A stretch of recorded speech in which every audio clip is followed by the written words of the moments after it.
1932 সাল 6ই ফেব্রুয়ারি, সেনেট হল, কলকাতা বিশ্ববিদ্যালয়।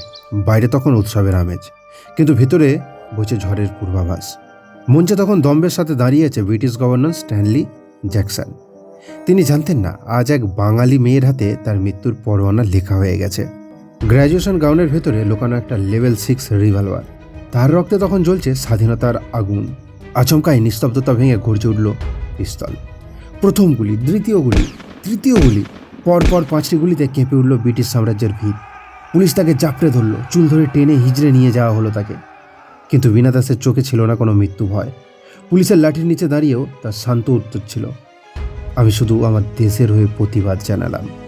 বিচার হলো 9 বছরের সশ্রম কারাদণ্ড। কিন্তু সেই দিন ক্যালকাটা ইউনিভার্সিটি দেখেছিল এক অন্যরকম সমাবর্তন, যেখানে মেধার সাথে মিশেছিল বিপ্লব। সেই বাঙালি অগ্নিকন্যা নাড়িয়ে দিয়েছিল ব্রিটিশ সাম্রাজ্যের ভিত।